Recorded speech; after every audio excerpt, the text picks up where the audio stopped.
Think Realty Nation, it's Abhi Golhar. Welcome to the Think Realty Podcast. Excited to be here today. I have a really awesome show lined up for you. First, my interview with Lorraine Beato. She's a really good friend of mine here in Atlanta. I live in Atlanta. She lives in Atlanta. Well, technically, she lives in Atlanta. Or maybe she technically doesn't live in Atlanta. She's somewhere up north, kind of like where all the cool people hang out. So I'm still trying to be like up to her speed. But she's going to be on. We're talking about design tips for your home as a real estate investor. And then after that, we're talking about what makes a good market and how you can choose the next market to invest in. I love that conversation. That's going to be a lot of fun.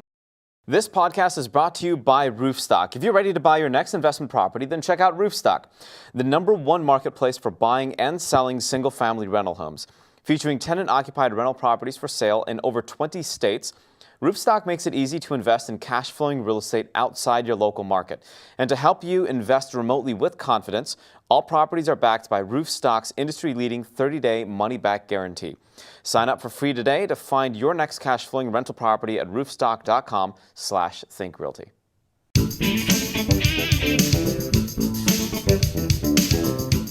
All right, let's bring my good friend Lorraine on the show. Lorraine, welcome. Hey, Abhi, how you doing? Good. It's been a while. How are things in your neck of the woods? And by that, I mean North Atlanta. Well, considering I spend most of my time south of the woods. There you go. It's good. Yes, I live north part of Atlanta, but most of my business is in town. Hey, there you go. So give us a little background on who you are and what you do. Sure. So I like to call myself a real estate entrepreneur. I've been a licensed realtor for over 25 years. Fix and flip as well. I advise new investors. I've got some mentees that I've taken through their first project. I've also been a landlord and just trying to get out there and inform people, get them to learn the market, what's going on. Especially, I just got off the phone with a new guy who's never flipped a property in his life, and he's looking at a tear down. So I think I talked him out of that one. I mean, of course, because that's exactly like what you should do on your first deal. It's a total tear down, new construction thing. That's awesome. Yeah. I learned very recently a lot about myself in the entire rehabbing and new construction world, and I'm just not cut out for it. So for me, as a new investor or a pro investor that doesn't like doing a whole lot of work, partnering with somebody like you, it makes a lot of sense. So that's a totally different conversation. What I want to focus on for today is, let's say I'm rehabbing a home, or in this case, building a new one. What do I have to pay attention to in order to know this home is going to sell? Are there any type of retail buying tips that you have that should be standard across the board in terms of protocol for me, a flipper, real estate investor? Wide open floor plans. I do work with a lot of retail buyers, and they still want wide open floor plans. Gray is the gray paint color starting to trend out a little bit. I'm seeing more white or pale whites or blushes, but that's the main thing. And the functionality of space, that is the biggest thing is, how does the floor plan work? If you're working in an older home, what walls are you going to open up? How does the property flow? So flow of property, whenever I walk into homes that are newly renovated, if I walk into a wall and then I have to choose, do I have to go into a den or the family room and the kitchen area?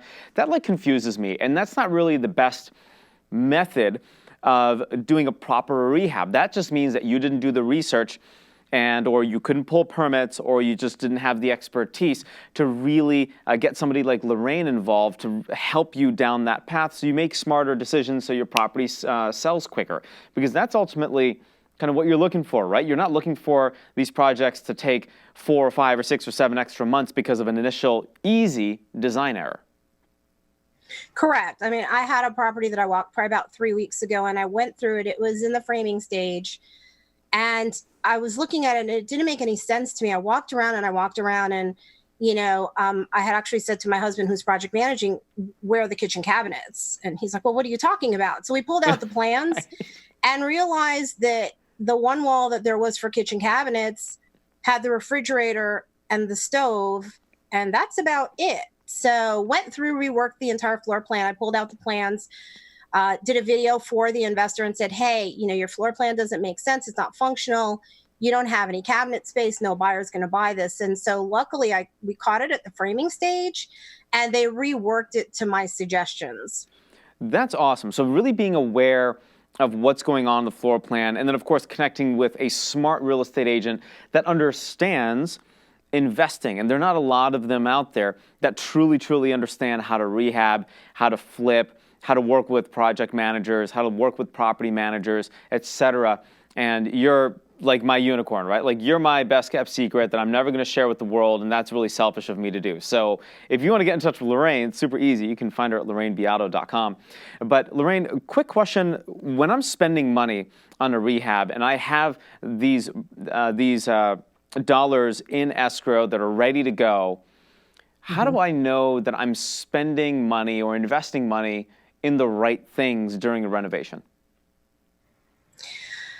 So one of the things that I generally suggest to people is, go look at what is the current inventory, what's under contract, what's selling, what are new construction builders doing, that have these, projects that are 50% or 75%, sold, and really pay attention to, what are they doing? These big builders, they've got millions of dollars into marketing and, having the expertise behind them. So paying attention to what they're doing and finding a way to fit that into your project, but on your budget, I think it's a smart thing to do. I don't think a lot of investors take the time to really go see what their competition is and understand it so that they can compete.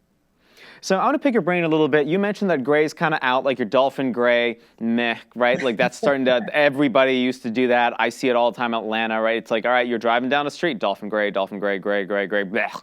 What are the next colors that are coming up that I need to be aware of that's going to make my home, my flip, sell that much quicker? I think the darker colors on the exterior are gone. I have, another investor everybody's balked at his navy blue house, so he's changing the color because that has been the feedback. I think lighter and brighter colors on the interior. If you're really looking at color trends, blush pink is in. I'm not really a blush pink person, but I think as long as you go lighter and you have something that's, neutral as well, that can go with, someone's furnishings, because you want to appeal to as broad part of the market as you can. Dark colors are also really in. The dark navies, the dark emerald greens, but that's not something I would necessarily put in a flip unless you want to do an accent wall. Yeah, I'm not a blush pink kind of guy myself. I haven't really figured out that yet, so that's kind of interesting. So I'm on your site, and I know you've written a lot for the Think Realty magazine, which is awesome. Of course, Think Realty Online. You're an influencer. You're somebody in Atlanta that folks should absolutely reach out to if they want to invest, if they want to know the areas that are up and coming. Because let's face it, Atlanta is a primary market. In Atlanta, yes, it's becoming very difficult to find deals. So staying on this design thing, what's hot right now? Is it modern? Is it farmhouse modern? What kind of, if I'm doing a new construction deal, what should I be leaning toward? The extra 50 or the 75,000 that I should put into a modern type build, or should I stick to more your traditional, or maybe go like a combo farmhouse modern? What are your thoughts? So I think that's what's great about Atlanta.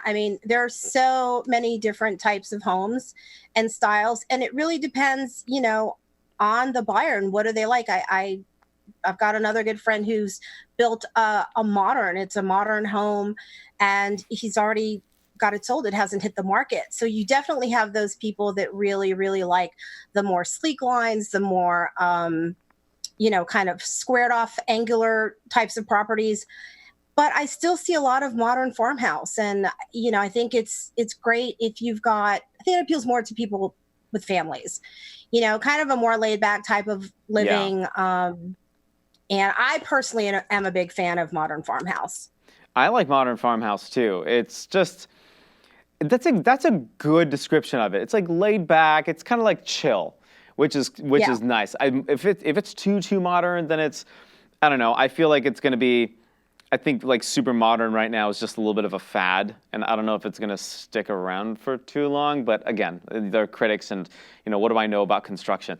When it comes to your affordable homes, your $100,000 to $150,000, maybe $200,000 price points here in Atlanta, what type of things should I expect to put into my home? Any type of appliance tips that you have? Any type of brands that I should use? I don't know why I couldn't remember that name, brands. Any brands that you recommend? Any appliance brands you recommend? Cabinetry, etc. I'm still finding that in terms of cabinetry, the white is still trending. That's still what people like. It's bright, it's airy, back a nod to the farmhouse look. Stainless steel appliances are still in. The darker charcoal is starting to come in, which is kind of cool. Okay. I have always put Samsung appliances in all of my flips, even in the 200 and under. And I do the full appliance suite. I think that's some investors cut corners. They won't do the fridge.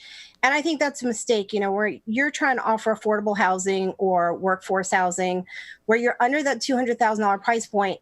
A lot of those folks just don't have the extra $1,500 or whatever to go put in, a fridge. And also, if you're doing a flip, you don't always necessarily have to take out an entire wall. Sometimes if you just open a doorway, 6 to 8 inches, like 4 inches on each side, it makes a huge difference visually and spatially.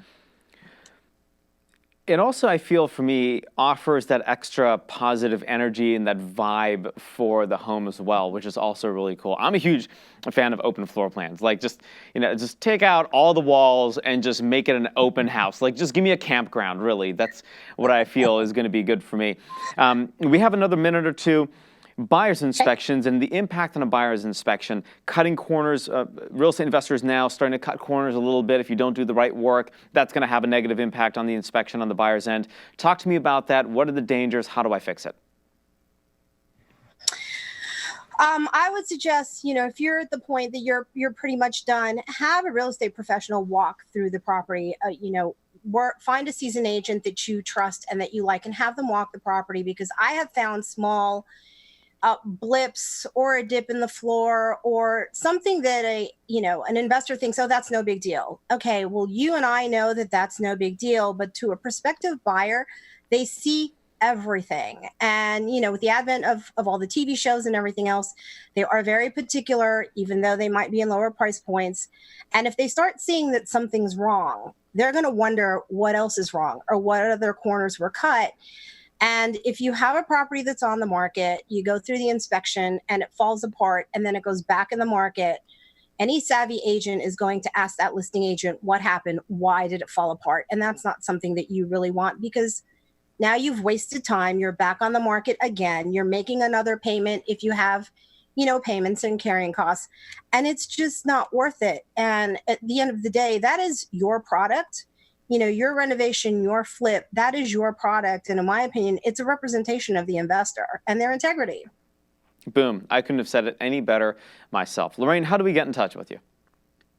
As you said, LorraineBeato.com, and I've got to tweak it, or anybody can reach out to me on my cell phone, which is 404-429-7354.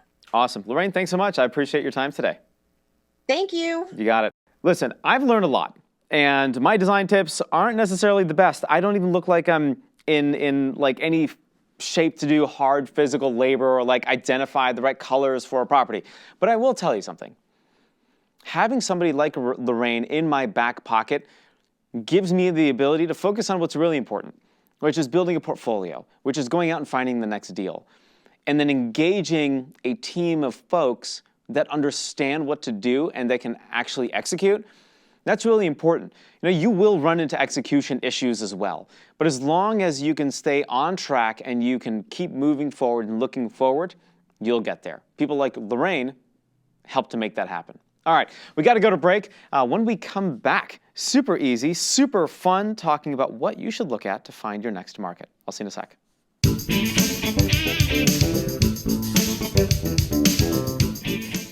This segment is brought to you by Real Property Management, which is the largest real estate residential property management franchise in North America, managing tens of thousands of properties for individuals, investors, and institutions throughout the country.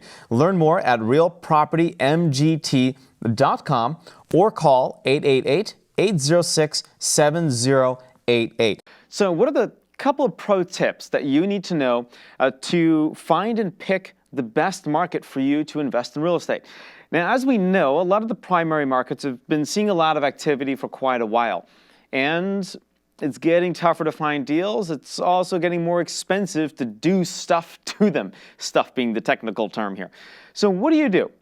Well, I've been talking about it ever since we had a radio show, which was check out your secondary and tertiary markets. Go outside your comfort zone and find areas, find cities, find communities that are maybe 30, 40 minutes away from a primary market that are seeing some level of growth. Once you've identified some of these cities and some of these markets potentially, and if you want to know if it's a good one, a recent Forbes article kind of shows us which numbers and what metrics we should be taking a look at. Number one, look for a rent-to-value ratio of 1%. So what that means is if my all-in price of a property is $100,000, then 1% of 100,000. Let's see, it's going to be a carry the 1, divide by 0 times infinity is an undefined number. But essentially, once you do all that math and you carry all the zeros and do all the divisions, that comes out to be $1,000 a month. You want your rental amounts in that neighborhood to be roughly about $1,000 a month. That's rule number one. Rule number two, or I suppose tip number two, is that rental demand in the area should be there. It should be important. Otherwise, why invest in a city that has no rental demand, right? Having a diverse economy, that's number three. And it's also a key number three tip. I want to know that this market, this city, doesn't only have automotive. It's not only focused on healthcare. It has a diverse industry and a diverse background. Number four, you don't necessarily have to limit your location. There are a lot of you listening and watching that are like, well, geez, I live in California, or I live in New York, or I live in Washington. Maybe I should take a look at the Southeast, or maybe I should take a look at Boise, Idaho. Do it, right? It makes a whole lot of sense to get outside your state and outside your city, especially if $1 million in downtown LA will only buy you 2 inches of square feet. 2 inches of square feet. That's exactly the right kind of math. 2 square feet. I'm looking at my producer Matthews over here. $1 million in LA that's going to buy you 2 square feet next to the Walk of Fame somewhere, right? So you want to stay out of these kind of markets. Go to markets that are outside your location that make sense and that are a little more affordable for you. A few other things, find a great team. You want to find a great team. You want the right property managers, handymen, handywomen out there that can support you and your properties and your tenants to the best of their ability. Last but not least, you want to think like an investor. Don't think like a homeowner. What does that mean?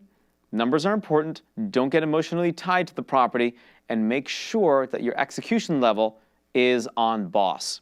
All right, that's the show. Got questions? Get in touch. Head on over to thinkrealty.com/podcast if you want to watch and listen to the rest of the amazing guests and some additional tips that we have for you on thinkrealty.com and during the podcast. You want to get in touch with me directly, feel free to follow me anywhere online at Abhi Golhar. And until next time, Think Realty Nation, happy investing.